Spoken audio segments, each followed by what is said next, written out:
Dear friend, अगर एक ही question में इक्विटी शेयर और प्रेफरेंस शेयर दोनों ही आ जाए तो कैसे करेंगे। कहा गया है कंपनी ने इतने इक्विटी शेयर इशू किए प्रीमियम पर, इतने प्रेफरेंस शेयर इशू किए, तो आपको जनरल एंट्री भी करनी है और कैश बुक भी तैयार करना है। तो ऐसे ही टॉपिक पर आज मैं वीडियो बना के लेकर आया हूं, क्वेश्चन नंबर 6 और 7, जहां क्वेश्चन नंबर 6 में आपको दोनों ही टाइप के शेयर की इश्यू करनी है और वो भी एक साथ एक ही क्वेश्चन में। क्वेश्चन नंबर 7 आपका ओवर सब्सक्रिप्शन रिलेटेड है, तो दोनों क्वेश्चन को थोड़ा लॉन्ग क्वेश्चन है, थोड़ा इत्मीनान से समझेंगे। कहीं भी डाउट है तो कमेंट बॉक्स में पूछेंगे, अच्छा लगता है तो शेयर भी कर लेंगे। तो एक एक करके क्वेश्चन करते हैं। पहला क्वेश्चन हमारे पास है प्रैक्टिकल क्वेश्चन नंबर 6। और कुछ बच्चे ने कभी कहा सर प्रैक्टिकल क्वेश्चन कंटिन्यू रखना, बिल्कुल कंटिन्यू है। हर दिन आपको एक वीडियो मिलेगा और एक वीडियो में उतने टॉपिक कवर किए जाएंगे ताकि आपको समझने में भी आसानी हो और वीडियो इंटरेस्टिंग भी लगे। क्योंकि मैं वीडियो के बीच में फालतू मजाक नहीं करता, क्योंकि मैं आपसे कॉमेडी नहीं करता। तो कुछ बच्चों को लगता है कि सर तो बड़ा सीरियस पढ़ाते हैं, क्योंकि पढ़ाई सीरियस होनी चाहिए, मैं ये मान के चलता हूँ। बाकी आपको किस तरह की पढ़ाई चाहिए मुझे कमेंट बॉक्स में जरूर बताइएगा। तो यहाँ पर क्वेश्चन है कि a limited offered for subscription of 1 lakh equity shares of 10 each at a premium of 2 per share. देखिए एक कंपनी ने जो है 1 लाख इक्विटी शेयर 10 रुपए के हिसाब से और 2 रुपए के प्रीमियम पे इशू किए, साथ ही साथ 2 lakh 10% preference share of 10 each at par, साथ ही साथ 2 लाख प्रेफरेंस शेयर भी इशू किए, वो भी 10 रुपए के हिसाब से। इक्विटी शेयर पे प्रीमियम है, प्रीमियम शेयर पे प्रीमियम नहीं है। जो कॉल हुआ है इक्विटी शेयर का 3 5 का मतलब ये हुआ कि प्रीमियम के साथ है 3 + 2 & 4, तो कितना हो गया 3 3 6 4 10 पूरे हो गए। और यहाँ पर भी 3 4 3 के हिसाब से कॉल किया गया है। आपसे कहा गया है सारे शेयर सब्सक्राइब्ड भी है, कॉल्ड अप भी है, सारे पैसे आ भी गए हैं, मतलब कोई एरियर वेरियर कुछ भी नहीं है इस केस में। हमसे कहा गया है record this transaction in the journal and cash book. और कैश बुक के मामले में तो पता चल गया, क्योंकि पहले वाले वीडियो में मैंने बताया भी था, जब कैश बुक तैयार होता है तो बैंक वाली एंट्री नहीं करते हैं, तो यहाँ पर थोड़ा आसानी हो जाएगा। तो हमें क्या करना है, कैश बुक तैयार करना है और जनरल एंट्री दोनों ही साथ साथ करते हैं। यहाँ पर हम तैयार करेंगे कैश बुक। मैं कैश बुक का फॉर्मेट बना के रखता हूँ, जनरल एंट्री भी करेंगे और कैश बुक की बात साथ में बनाते हुए चलेंगे, कोई प्रॉब्लम हमें नहीं होगी फिर। ठीक है, तो यहां हमारा क्या हो जाएगा, डेट, ये हो जाएगा पार्टिकुलर्स, LF, यहां लिखेंगे अमाउंट, ये हो गया क्रेडिट सर का डेट, पार्टिकुलर्स, LF, और ये हो गया अमाउंट। सबसे पहला क्या होता है ना, सबसे पहला एप्लीकेशन और एंट्री होती है bank account debit to application account. क्योंकि बैंक की एंट्री नहीं करनी है, बैंक की एंट्री को डायरेक्ट हम कैश बुक में करेंगे। तो डेट नहीं दे रखा है तो छोड़ो, सबसे पहले हम जो एंट्री करेंगे किस नाम से, टू, नेम दे रखा है equity shares, to equity share application account. कितना आ जाएगा, 3 रुपए करके 1 लाख, यानी कि यहां पर आ जाएगा आपका 3 लाख।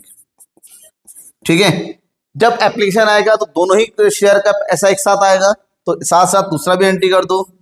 टू, नेम दे रखा है 10% प्रेफरेंस शेयर एप्लीकेशन अकाउंट। कितना है यहाँ पर, ये भी 3 रुपीज है, लेकिन 2 लाख शेयर है, यानी कि 6 लाख रुपीज। अब इसको ट्रांसफर करेंगे। ट्रांसफर करने की एंट्री क्या करेंगे, यहाँ पर पहले एंट्री करेंगे equity share application account debit, amount कितना है इसका 3 लाख, और साथ से लिखेंगे 10% preference share application account debit, और ये अमाउंट कितना है 6 lakh to equity share capital account की। 2 अलग अलग टाइप के शेयर है, दोनों का शेयर कैपिटल भी अलग अलग होगा। एक होगा इक्विटी शेयर कैपिटल, दूसरा होगा preference share capital. Equity share capital में इक्विटी वाला पैसा ट्रांसफर कर दो, और दूसरा जाएगा टू 10% प्रेफरेंस शेयर कैपिटल, और यहाँ पर इसका पैसा ट्रांसफर कर देंगे। ये होगी पहली एंट्री कंप्लीट, ठीक है ना, पैसा भी आ गया, ट्रांसफर भी कर दिया। दूसरी जो एंट्री होती है अलॉटमेंट की, पहले ड्यू करने की एंट्री करते हैं, और यहाँ ड्यू करने की एंट्री क्या करेंगे, सेम उसी तरह equity share allotment account debit, कितना रुपए इक्विटी शेयर का, 5 रुपए, प्रीमियम है, प्रीमियम क्रेडिट होता है, तो 5 और 1 कितना हो जाएगा यहाँ पर 5 lakh.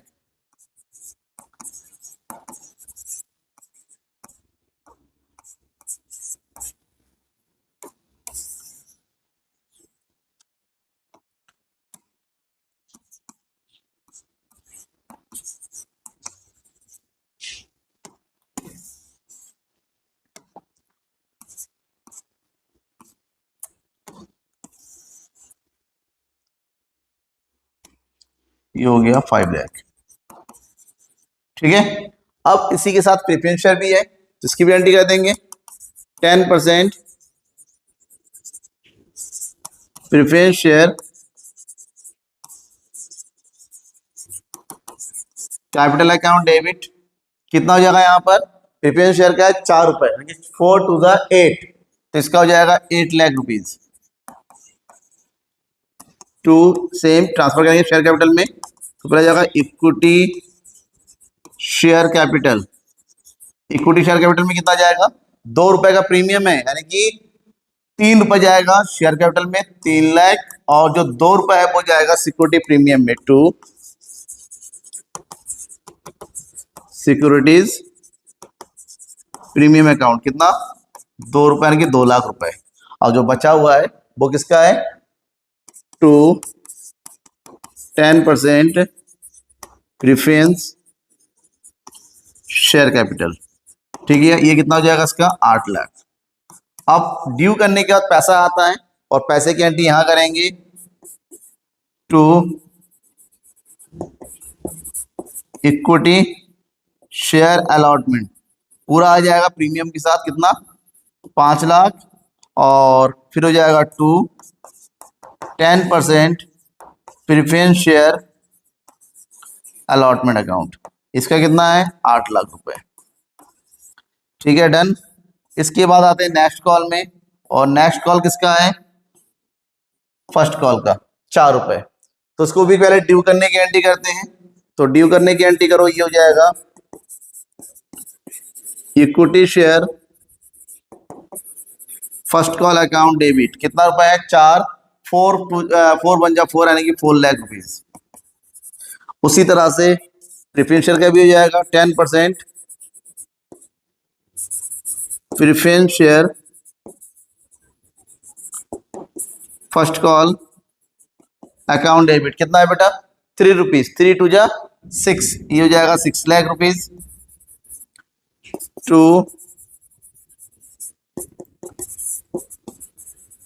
Equity share allotment account 4 lakh, to 10% preference share allotment, sorry allotment लिख दिया मैंने, यहाँ पर शेयर कैपिटल आएगा, देखिए बातों बातों में थोड़ा गड़बड़ भी हो जाता है मामला। इक्विटी शेयर कैपिटल अकाउंट, कितना जाएगा इसका 6 लाख, यहाँ पर भी सारा पैसा आ गया, सेम इसी तरह एंट्री कर दो। टू इक्विटी शेयर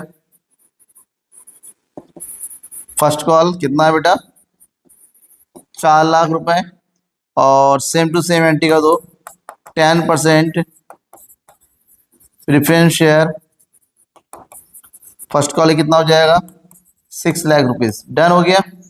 जैसे ये पूरा हो जाता है, आप टोटल कर दो, कि जनरल एंट्री बची नहीं है, हमसे केवल 3 ही कॉल में पैसे मांग लिए, सबकी कोई ड्यू व्यू कुछ नहीं है, ऐड कर दो, कितना हो जाएगा 6 3 9 9 5 14 14 8 22 22 10 32 लाख रुपए। तो यहाँ पर भी लिख देंगे हम, टोटलिंग में कहीं मिस्टेक होता है जरूर बताइएगा, ठीक है। ये होगा बाई बैलेंस शीट, फिर करते हैं टोटल 3 6 9 9 9 9 5 14 14 8 22 22 10 32, सही है, टोटल 32 लाख, ठीक है। ये कैश बुक तैयार हो गया, ये इसके रिलेटेड एंट्रीज है। आपको लगता है कोई डाउट है, कुछ समझ में नहीं आया, कमेंट, बच्चे बहुत कमेंट करते हैं सर ये समझ में नहीं आया, और तुरंत उसका रिप्लाई भी मिल जाता है, भले ही थोड़ा लेट रिप्लाई मिले लेकिन मिलता जरूर है। जैसे मैं देख लेता हूँ कमेंट, मैं जरूर रिप्लाई करता हूँ कि क्या डाउट है। मैं नहीं चाहता बच्चों के मन में कोई किसी तरह का डाउट बना रहे। डाउट है तो पूछिए। अब ये वाला क्वेश्चन थोड़ा सा उससे लेंदी है क्योंकि यहाँ पर ओवर सब्सक्रिप्शन है। क्वेश्चन है eastern company limited with an authorised capital of 10 lakh is divided into equity share of 10 each. 10 lakh rupees का ऑथोराइज्ड कैपिटल है जिसमें से issued 50,000 equity shares at a premium 3। 50,000 equity share को प्रीमियम पे इशू किया। Premium कितने का? 3 रुपए, यानी 13 रुपए में इशू किया, और कॉल किया गया एप्लीकेशन पे 3 रुपए, अलॉटमेंट में 5 रुपए। 3 रुपए का प्रीमियम है, यानी कि यहाँ पर हो जाएगा 2 + 3। फर्स्ट कॉल अलॉटमेंट के 3 महीने के बाद 3 रुपए है, और बचा हुआ जब जरूरत हो तब मांगा जाए। कितना बचा हुआ है बेटा? 3 2 5 और 3 8, यानी कि 2 रुपए बचा हुआ। फिलहाल इसकी हमें कोई मतलब नहीं है क्योंकि कॉल नहीं किया, हमें केवल 3 कॉल करना है, एप्लीकेशन, अलॉटमेंट और first call. Applications were received for 60,000 shares and the directors allotted share as follows। Company ने इशू किया 50,000 इक्विटी शेयर्स और एप्लीकेशन है 60,000, यानी कि 10,000 एप्लीकेशन ज्यादा है। तो कंपनी ने क्या किया? 40,000 को पूरे 40,000 शेयर दे दिए, यानी कि कोई एडजस्टमेंट नहीं, पूरा का फुल। 15,000 को 8,000 शेयर दिए, 15,000 को 8,000 शेयर दिए, यानी कि 7,000 शेयरों का पैसा एडजस्ट किया गया, यानी कि कितना हो गया? पर 21,000 रुपए एडजस्ट कर लिया गया। कितने हजार रुपए? 21,000 रुपए एडजस्ट कर दिया गया। नेक्स्ट क्या रहा है? 5,000 शेयर एप्लीकेशन को 2,000 शेयर दिए गए, यानी कि 3,000, 3,000 मल्टीप्लाई बाय 3, यानी कि 9,000 को एडजस्ट किया गया। क्या रहा है? एक्सेस मनी बीइंग रिटर्न, बचा हुआ पैसा वापस किया जाएगा। अब हमें यह देखना है कि क्या पैसा बच रहा है। कैसे पता चलेगा? भैया इसके बाद पैसा एडजस्ट होगा अलॉटमेंट में, अलॉटमेंट में एडजस्ट होने के बाद भी ये एक्सेस मनी अगर बचा हुआ रहता है तो ही वापस होगा, अदरवाइज नहीं। अब देखो 8,000 शेयर से एडजस्ट किया गया, 8,000 शेयर का अलॉटमेंट में कितना बनता है? 5 रुपए, यानी कि 8 × 40,000, यानी कि पूरा का पूरा 21,000 खप हो जाएगा, कुछ भी वापस नहीं होगा, 21,000 पूरा एडजस्टमेंट हो गया। यहाँ देखो 2,000 शेयर दिए गए, तो 2,000 मल्टीप्लाई 5, यानी कि 10,000, मतलब 9,000 यहाँ पर भी आ गए, मतलब ये भी पूरा एडजस्ट हो गया। मतलब एक भी पैसा वापस नहीं हो रहा है, सारे पैसे अलॉटमेंट में एडजस्ट हो रहे हैं। तो हमें कुछ नहीं करना है, सिंपल हमसे कहा गया है all amount due and allotment पर रिसीव, सारा अलॉटमेंट का पैसा मिल गया है। The first call was duly made, first call भी मांगा गया लेकिन 100 शेयर उसके छोड़ के बाकी सारे पैसे मिल गए हैं। जर्नल एंट्री करना है, कैश बुक तैयार करना है, और साथ ही साथ हमसे कहा गया बैलेंस शीट भी तैयार करो।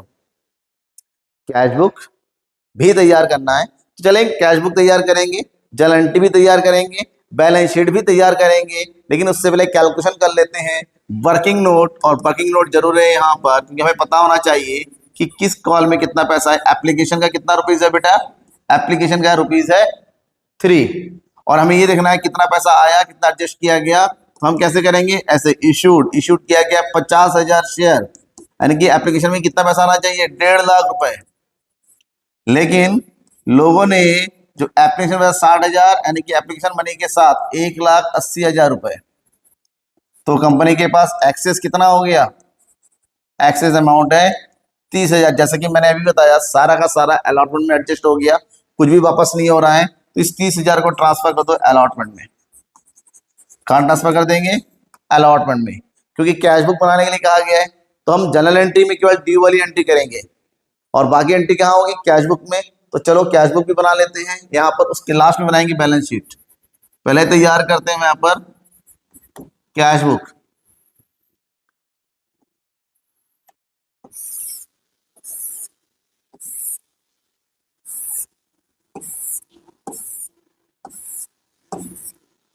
यहां हो जाएगा date,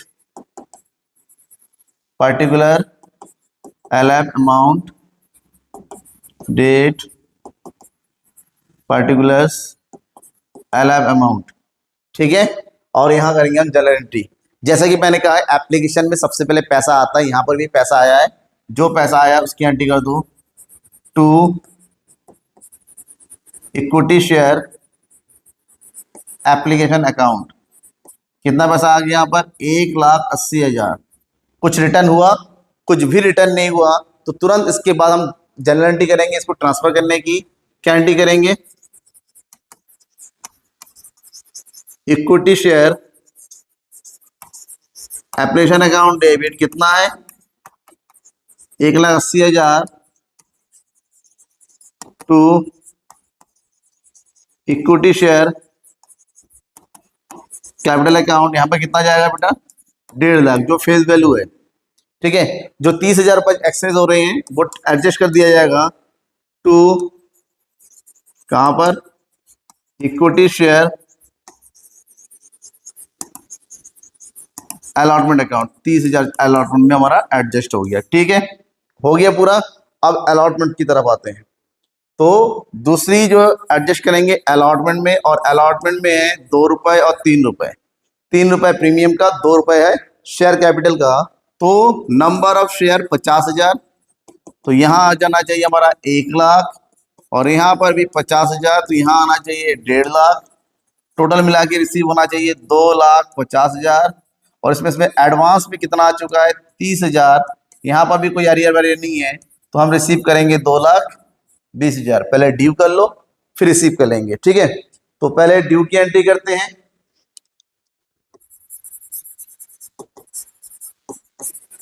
equity share allotment account debit to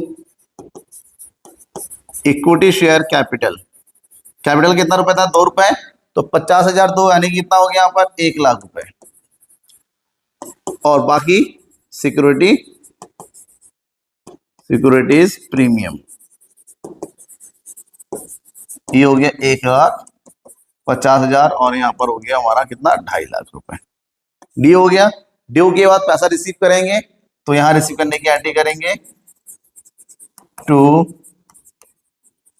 equity share allotment account. कितना सेव हो रहा है, 2,20,000, क्योंकि 30,000 तो ऊपर आ चुका है, तो यहाँ पर 2,20,000 आएगा। इसके बाद क्या है, फर्स्ट कॉल। फाइनल कॉल हुआ नहीं, फर्स्ट कॉल, तो हम करेंगे यहाँ पर फर्स्ट कॉल। फर्स्ट कॉल का कितना रुपए बेटा, फर्स्ट कॉल का है यहाँ पर 3 रुपए, तो 3 मल्टीप्लाई बाय 50,000, यानी कि फर्स्ट कॉल में रिसीव होना चाहिए 1,50,000 रुपए। ठीक है, तो 1,50,000 को तो ड्यू कर लेंगे। क्या कर लेंगे, 1,50,000 को ड्यू कर देंगे। और ड्यू करने की एंट्री क्या करेंगे, यहाँ पर equity share first call account debit to equity share capital account. कितना हो जाएगा, 1,50,000 रुपए। ठीक है, अब देखेंगे यहाँ पर कितना पैसा हमारा रिसीव हो रहा है, क्योंकि कैश बुक में एंट्री करेंगे। तो कैश बुक में जब एंट्री कर रहे हैं, कह रहा है कि एक शेयर होल्डर के पास 100 शेयर थे, उसने अपना पैसा नहीं दिया, तो ये हो गया हमारा एरियर। 100 शेयर 3 रुपए के हिसाब से कितना पैसा नहीं आया, 300 रुपए नहीं आया, तो यहाँ पैसा रिसीव होगा 1,49,700 रुपीज। 1,49,700 की एंट्री कर देंगे हम यहाँ पर। ठीक है, तो एंट्री कर दो to equity share first call. कितना हो जाएगा, 1,49,700, सॉरी 300 लिख दिया मैंने, 700। क्या कुछ और है, नहीं है, क्योंकि 3 कॉल है, पैसा मांगा गया। इसके बाद हम बैलेंस शीट तैयार करेंगे, इसको टोटल कर दो। उस कितना हो गया यहाँ पर, 0,0,7,9,10,4 4 और 1 5, 5,49,700 रुपए। जो यहाँ लाएगा वो ये पे ऐड कर दो, 5,49,700 रुपए, और यहाँ एंट्री कर देंगे बाय बैलेंस शीट 5,49,700। डन, ये हो गया हमारा कंप्लीट कैश। अब हमसे कहा गया भैया क्या तैयार करो, बैलेंस शीट भी तैयार करो। अब इसके जस्ट नीचे हम तैयार करेंगे बैलेंस शीट। ठीक है, यहां तैयार करते हैं बैलेंस शीट। बैलेंस शीट की भी 2 हिस्से होते हैं, एक नोट्स टू अकाउंट और एक बैलेंस शीट। तो यहां पर हम तैयार करते हैं बैलेंस शीट। बैलेंस शीट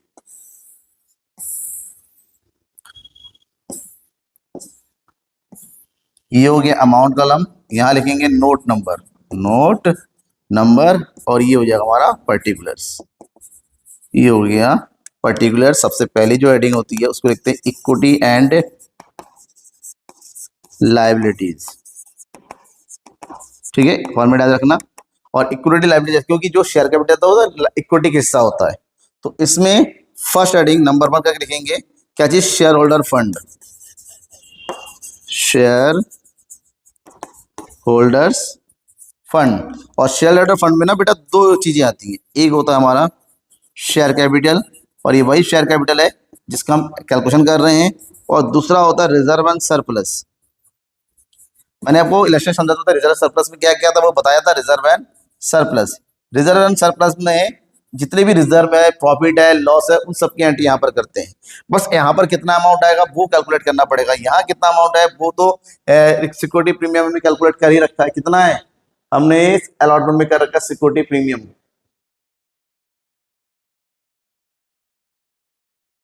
ये है कितना 1.5 लाख रुपए। तो यहाँ तो 1.5 लाख आएगा, लेकिन इसको एंट्री करने का तरीका होता है। एंट्री करने से पहले यहाँ तैयार करते हैं हम note to account, note to account. इसका सिंपल फॉर्मेट में सबसे पहले कैलकुलेट करेंगे शेयर कैपिटल को, शेयर कैपिटल। और शेयर कैपिटल में कुछ चीजें हैं जो स्टेप टू स्टेप में होता है। जैसे सबसे पहले स्टेप लिखते हैं ऑथोराइज्ड कैपिटल, ऑथोराइज्ड कैपिटल। और ऑथोराइज्ड कैपिटल हमारा क्वेश्चन में गिवन है, देखिए बता रखा है ऑथोराइज्ड कैपिटल ऑफ ₹10 लाख और 10 ईच, मतलब 1 लाख शेयर है 10 रुपए के हिसाब से, तो लिखेंगे यहां पर 1 lakh equity shares at the rate of ₹10, तो यहां हो जाएगा हमारा 10 लाख। फिलहाल इसको हम कुछ नहीं करते, खाली लिख के छोड़ देते हैं यहां पर। इसके तुरंत बाद दूसरा स्टेप आता है इश्यूड कैपिटल, इश्यूड कैपिटल। और इश्यूड कैपिटल कितना था 50,000, तो यहां लिखेंगे 50,000 equity share at the rate of ₹10, यानी कंपनी के हिसाब से कितना रुपए आना चाहिए, 5 लाख रुपए आना चाहिए। ठीक है, क्लियर हो गया। अब इतना होने के बाद इसके जस्ट नीचे तीसरा होता है सब्सक्राइब कैपिटल, ठीक है, तो यहां लिखेंगे सब्सक्राइब्ड कैपिटल। कितना हो गया कॉल्ड अप, हम कंपनी ने मांगा कितना, कॉल्ड अप का मतलब होता है कंपनी ने कितना मांगा, क्योंकि कंपनी ने एक कॉल का पैसा नहीं मांगा, 2 रुपए नहीं मांगा, कंपनी के हिसाब से 3 तो 5 और 3 8 रुपए आना चाहिए। तो कॉल्ड अप कितना है ₹8। तो कंपनी ने इशू किया 50,000 equity shares, 50,000 equity shares at the rate of ₹8। तो कितना हो गया यहाँ पर, तो at the rate of 5 8 40, 4 lakh रुपए। लेकिन इसी में से कुछ पैसा आया नहीं, उसको बोलेंगे लेस कॉल्स इन एरियर, जो पैसा नहीं आया। कितना हो गया 100 equity share at the rate of ₹3 रुपए के हिसाब से नहीं आया, तो यहां से 300 रुपए माइनस कर देंगे। तो कितना रिसीव होगा वो देखो 007,993 ₹3,99,700 आ रहा है। जो वो अमाउंट आया उसी को यहाँ लिखो शेयर कैपिटल, ये हमारा नंबर 1, क्योंकि शेयर कैपिटल कैलकुलेट किया, तो यहाँ आ जाएगा 3,99,700। ठीक है, क्योंकि रिजर्व भी है उसके लिए हम एंट्री करेंगे नंबर 2 लिखेंगे क्या, reserve and surplus, reserve and surplus. Reserve surplus किस नाम से आया है, सिक्योरिटी प्रीमियम रिजर्व, यहां लिख देंगे सिक्योरिटीज प्रीमियम रिजर्व। कितना पैसा है बेटा 1,50,000 तो 1,50,000 जो यहां आया है उसको उठा के यहां लिख दो नंबर 2 1,50,000 और उसको टोटल कर दो, कितना होगा 007,945, 5,49,700। देखिए इतना आ गया। ठीक है, डन, ये हो गया, समझ में आ गया। इतना करके हमारा क्वेश्चन कंप्लीट हो जाता है और कोई कुछ करने की जरूरत नहीं है, क्योंकि हमें केवल और केवल शेयर कैपिटल से रिलेटेड एंट्री करनी होती है। तो इतने में ही हमारा बैलेंस शीट, ये एक हिस्सा है, एक पार्ट है, इसको बोलते हैं एक्सट्रैक्ट ऑफ बैलेंस शीट। पूरा बैलेंस शीट नहीं बनाया है हमने, क्योंकि बैलेंस शीट बहुत लंबा बनता है। यहाँ पर कंपनी का बैलेंस शीट होता है, उसके कई सारे हेडिंग सब हेडिंग है। फिलहाल इतना ही बना के आप छोड़ देंगे। अगर यहाँ तक कोई डाउट होता है बेझिझक में डाउट को पूछिए, अच्छा लगता है, खुशी होती है कि हाँ आप डाउट पूछ रहे हैं, मतलब आपने वीडियो पूरा देखा है, आपको अच्छा लग रहा है। क्योंकि डाउट वही पूछता है जिसको क्लास अच्छी लगती है, कुछ दिमाग में रह गया है कि नहीं सच से पूछ लेता हूँ, तो अच्छा लगता है मुझे। डाउट पूछते रहिए और लाइक करके शेयर करते रहिए। Thank you and bye.